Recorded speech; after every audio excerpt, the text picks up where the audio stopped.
En la segunda parte de este episodio seguimos hablando de tecnología educativa.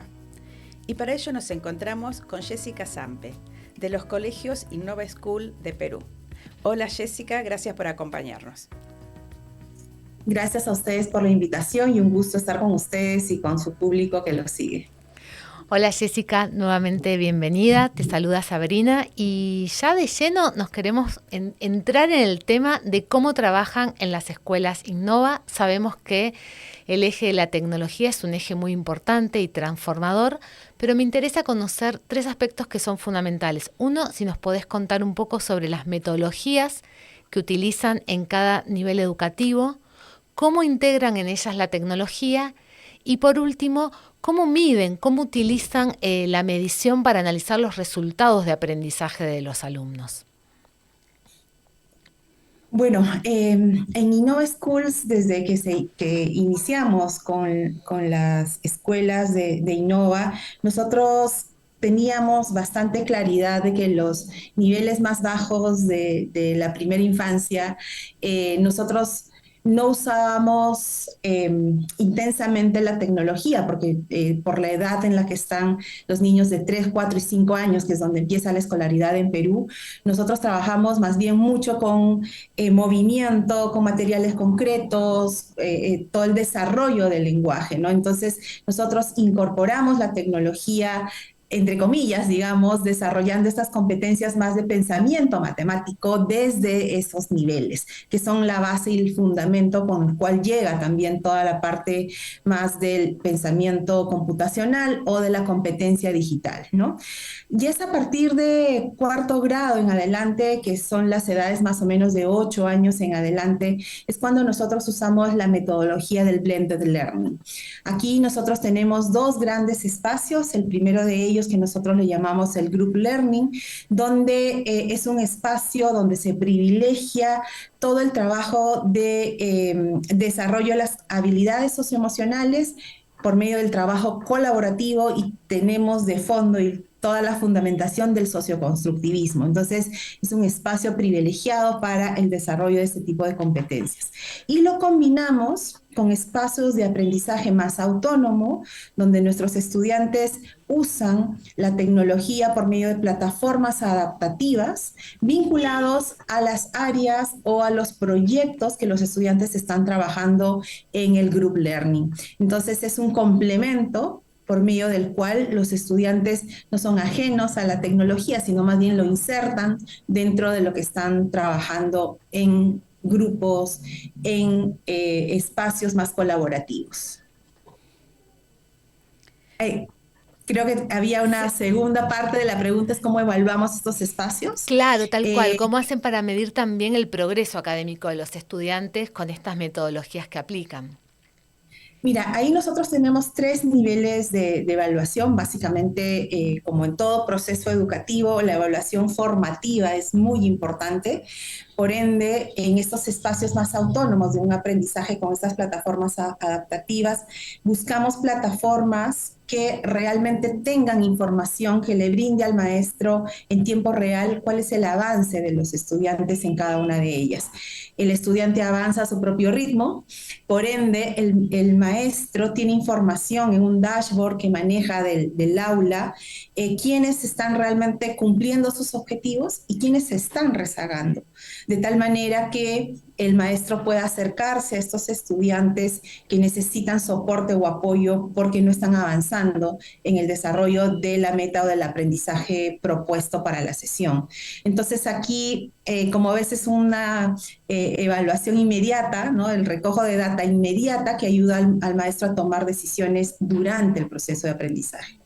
Luego también nosotros tenemos evaluaciones más estandarizadas como Innova Schools, donde recogemos información, como te decía, no solamente de esta parte de la competencia digital, sino nosotros la trabajamos la competencia digital integrada con el área de matemáticas o dependiendo del proyecto que están trabajando los estudiantes. Entonces, es parte de un conjunto de competencias que se evalúan de manera más estandarizada a nivel del sistema educativo, y esa data nos ayuda a tomar decisiones a nivel de sistema, ¿no? ¿Cuáles son esos aprendizajes que se están desarrollando y logrando y cuáles otros no? De tal manera que desde un marco más curricular o de unas sesiones de aprendizaje potentes, nosotros podemos impactar en el sistema, ¿no? Es otro tipo de decisiones que se toman a partir de esa información. Y finalmente también es súper importante que al terminar un proceso educativo, una unidad de aprendizaje, los estudiantes y las familias reciban información sobre el desarrollo de los aprendizajes.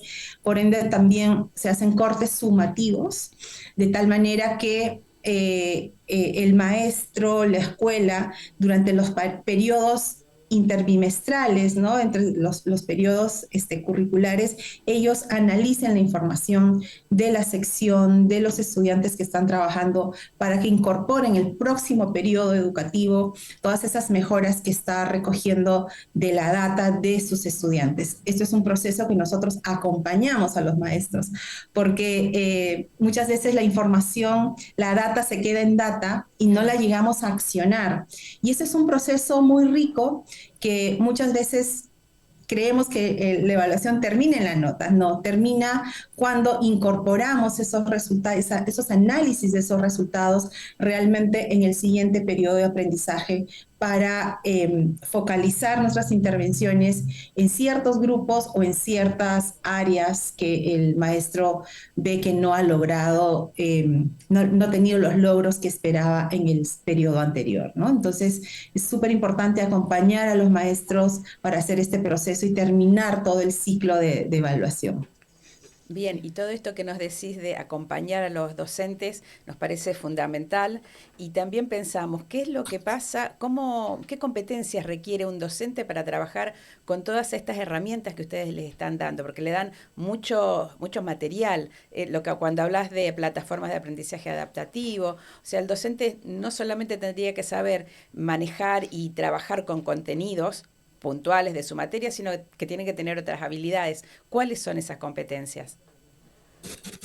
Mira, creo que hay consenso de cuáles son aquellas capacidades, pero a nosotros lo que nos está funcionando mucho es desarrollar en los maestros básicamente recoger la capacidad de poder, por un lado, primero, adecuar o curar contenidos digitales que los maestros puedan incluir en su práctica.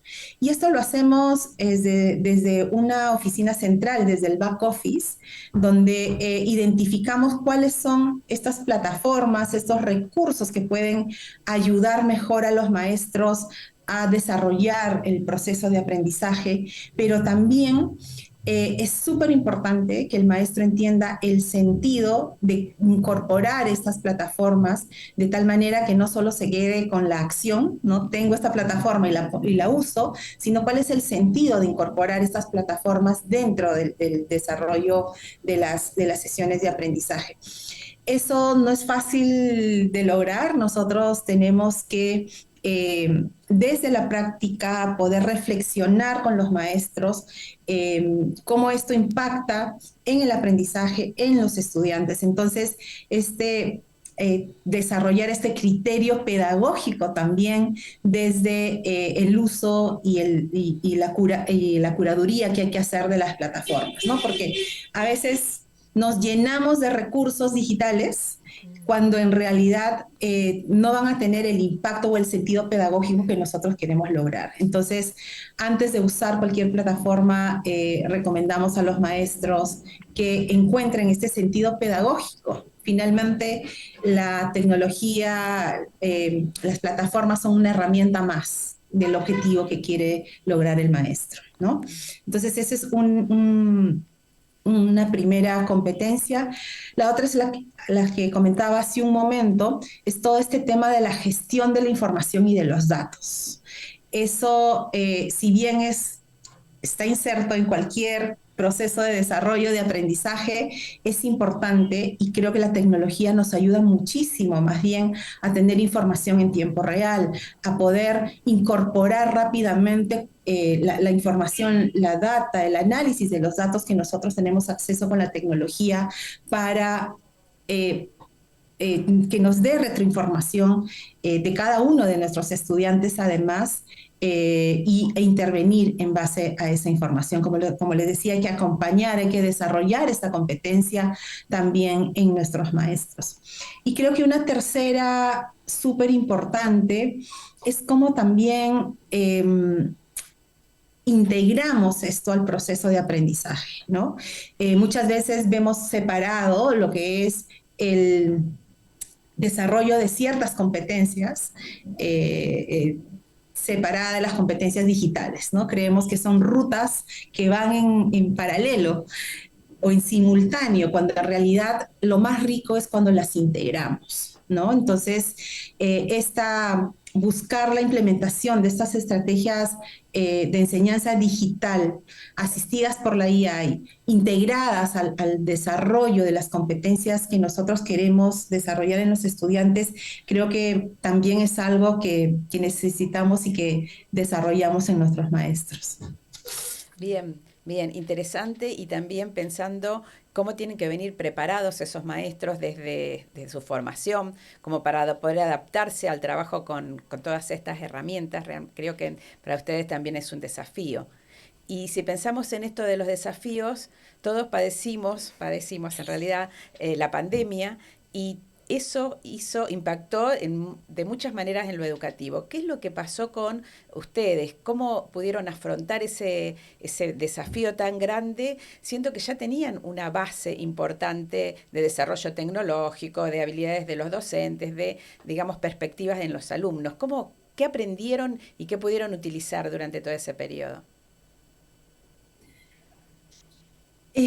Nosotros, como decías, ya veníamos trabajando incorporando estos espacios más de trabajo autónomo con nuestros estudiantes. Recordemos que en la virtualidad descubrimos que la autorregulación, que es parte de la autonomía, es súper importante cuando trabajamos en ambientes virtuales, ¿no? Muchas veces las familias nos decían, mi hijo se aburre, no atiende, sin embargo es una habilidad que tenemos que desarrollar en los estudiantes. Sabemos que es un medio diferente, el aula virtual es diferente y necesita que los estudiantes también desarrollen este tipo de competencias más de autorregulación, más de motivación y también de mayor autonomía en relación al logro de sus propios aprendizajes. Entonces, nosotros creemos que avanzamos en ese sentido al utilizar estas plataformas adaptativas, por ejemplo, ¿no? Donde estas plataformas te hacen una evaluación inicial y de acuerdo al nivel donde estés, te dan ciertas metas que tú tienes que ir logrando y tú tienes que ir avanzando, ¿no?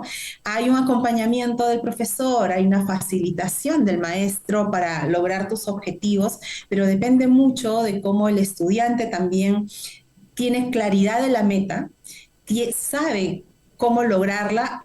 No todos nos motivamos de la misma manera. Hay algunos que si nos imaginamos una recompensa al final de la meta nos motiva a avanzar, otros no, otros el proceso mismo nos motiva muchísimo. Entonces, el que el estudiante reconozca también cuáles son esos mecanismos que él tiene para avanzar hacia su meta es muy importante, ¿no? Entonces, esos procesos creo que los ganamos durante estos espacios que teníamos en nuestra metodología y nos sirvió muchísimo para que cuando los estudiantes se encontraban en sus casas, pues estos procesos ya estuvieran desarrollados y pudiéramos funcionar mejor a nivel de las aulas virtuales, ¿no? Y ahí también el rol de los maestros, ¿no? Creo que fue importante también que ellos entendieran que la atención a los estudiantes no es una sola pareja, sino creo que con la tecnología también nos ayuda a ver la diversidad que hay en el aula y atender a esa diversidad, ¿no? Entonces, eso también nuestros maestros, al tener información del avance de cada uno de sus chicos, también promueve que tengamos estrategias diferenciadas en una misma aula con estudiantes, ¿no? Entonces, creo que eso ayudó también para que el maestro pueda trabajar durante la pandemia, no con el grupo total y no trasladar una clase expositiva de la presencialidad a la virtualidad, sino más bien creo que se pudo aprovechar los espacios también en grupos grandes, en grupos pequeños, que ayudan mucho a sacar adelante ciertos aspectos de las competencias que estamos trabajando, ¿no? Creo que eso fue fundamental. Y aparte de ya trabajar en un entorno virtual también, ¿no? Con el Google Classroom, con otras herramientas que fueron ya más fácil de incorporar durante la pandemia, porque ya también hay una parte también de conocer desde cómo se ingresa a un Zoom, ¿no? Creo que antes de pandemia no todos teníamos esa facilidad de hacerlo como la tenemos ahora después de pandemia, entonces creo que ganar eso también con el uso intensivo de las plataformas facilitó mucho para que los estudiantes mismos pudieran ya desempeñarse de manera más autónoma, ¿no? Algunas familias sí tuvieron que aprender juntos con sus hijos a hacerlo, pero creo que en nuestro caso nos sirvió muchísimo que ya tuvieran esta experiencia nuestros estudiantes, ¿no? Sin duda ha sido, Jessica, una etapa que nos ha dado muchas lecciones a todos, pero ahora me gustaría preguntarte, con la experiencia que tienen ustedes en la aplicación de tecnología educativa, ¿qué lecciones nos puede dar la Escuela Innova desde su experiencia y de cara a los últimos desarrollos con inteligencia artificial? ¿Y qué potencial ves ahí también en el ámbito educativo de la aplicación de estos desarrollos nuevos que empiezan a aparecer cada vez con voz más fuerte, ¿no? Y uno de los temores que nosotros teníamos es que una vez que regresáramos a la presencialidad, en Perú al menos tuvimos 2 años de virtualidad, que fue, digamos, ya sabemos todas las consecuencias que trajo para el aprendizaje, el tener solamente esta modalidad, pero nosotros teníamos el temor de que una vez que regresáramos a la presencialidad volviéramos a lo de antes, sin incorporar todo lo aprendido en estos 2 años de educación virtual. Entonces, iniciamos 2 pilotos para trabajar y uno de ellos tenía que ver más con tutoría virtual, por ejemplo. En este piloto nosotros empezamos a trabajar cómo el acceso a mejores profesores, a mejores tutores, que no dependiera del lugar donde estoy, que el vivir en una ciudad pequeña, el estar en una escuela alejada, no sea impedimento de recibir la mejor calidad posible. Entonces, en ese sentido, nosotros empezamos a desarrollar la tutoría virtual para estos espacios y nos funcionó bien.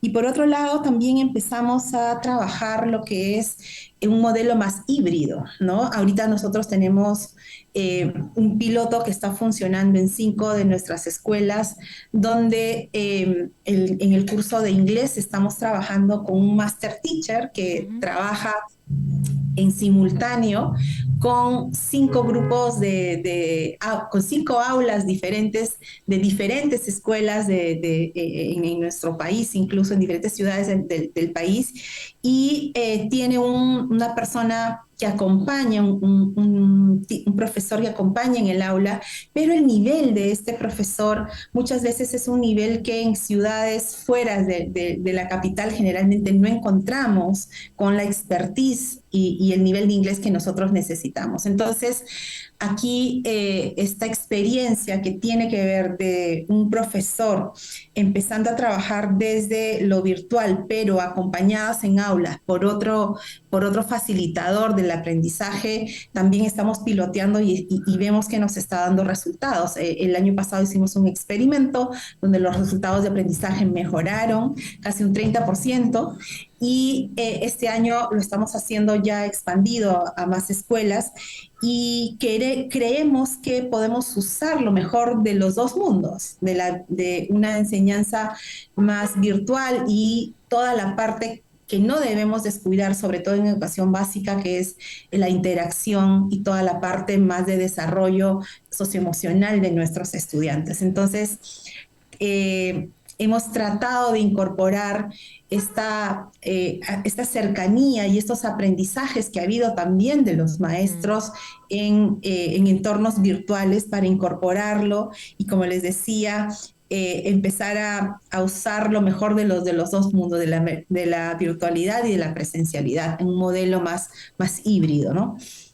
Bien, Entonces, queremos de todas maneras que la pandemia no haya pasado inadvertida, sino más bien incorporarla dentro del desarrollo de nuevas formas de aprender, porque sabemos que nuestros estudiantes de hoy se van a enfrentar a un mundo también mucho más digital, digamos, la adaptación de la inteligencia artificial. Sabemos que nos va a empezar también a modificar la forma de aprender y a modificar la forma de trabajar muy, muy cerquita, ¿no? Ya no pensamos en un largo plazo, pensamos en un corto y mediano plazo, que va a haber un cambio en ese sentido, y las habilidades de nuestros estudiantes también tienen que cambiar y responder a este nuevo mundo que les va a tocar vivir, ¿no? Bien, acá nos hace pensar un poquito en un perfil de egresado. Ustedes tienen ya definido un perfil de egresado en donde el uso de la tecnología se convierte en una competencia básica y cotidiana para los alumnos. Y ahí nos estás diciendo también cómo la inteligencia artificial los está interpelando y los está haciendo mejorar o modificar este perfil. ¿Qué otros aspectos tendrían o tienen esos alumnos que ustedes esperan que egresen de sus instituciones, que los caractericen, que los diferencien? Sí, como te comentaba al inicio, es súper importante. Nosotros hemos definido ya la competencia digital hace algún tiempo como parte de las competencias que queremos desarrollar en este perfil del estudiante. Pero en esta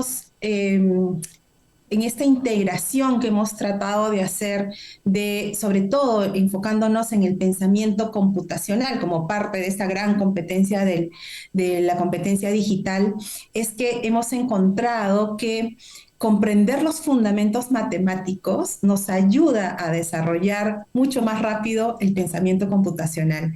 Entonces, por eso hemos integrado esta competencia a áreas como matemáticas, pero también ha sido súper importante estos dos hallazgos que hemos hecho, la parte comunicacional también es importante para promover este tipo de competencias o este tipo de pensamiento computacional que se requieren los estudiantes.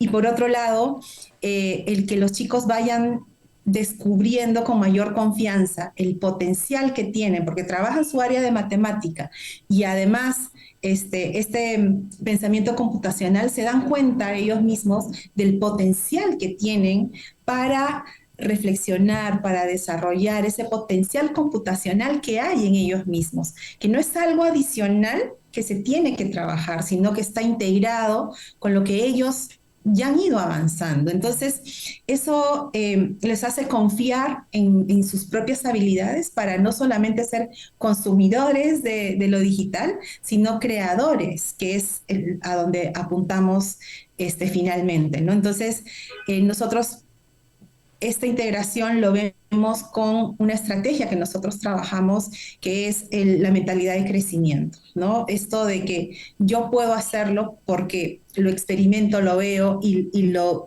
vivo en los procesos de aprendizaje que estoy haciendo, ¿no? Entonces, el pensamiento computacional no es solamente aprender a programar, ¿no? Bajo ciertos lenguajes de programación que existen, sino como parte del proceso más integral de aprendizaje que tenemos que desarrollar en nuestros estudiantes. Muy claro, muy claro.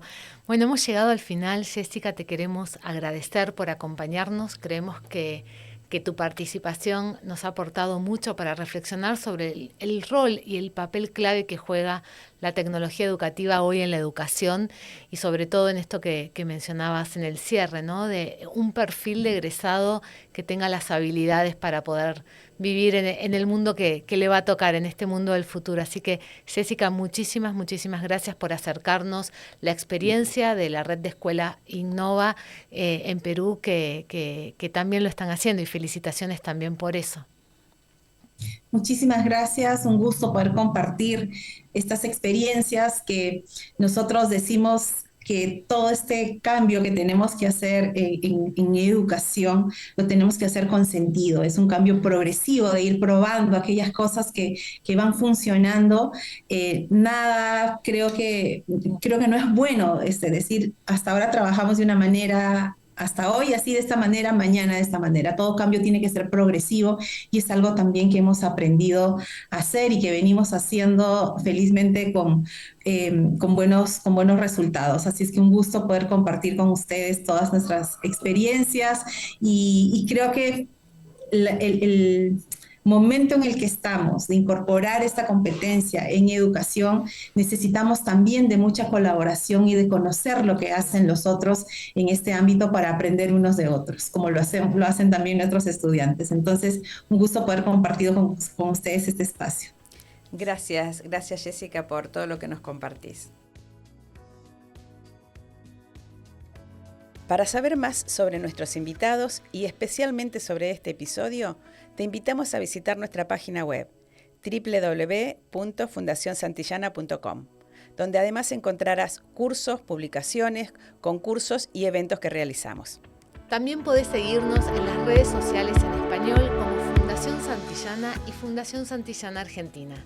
Te esperamos en el próximo episodio.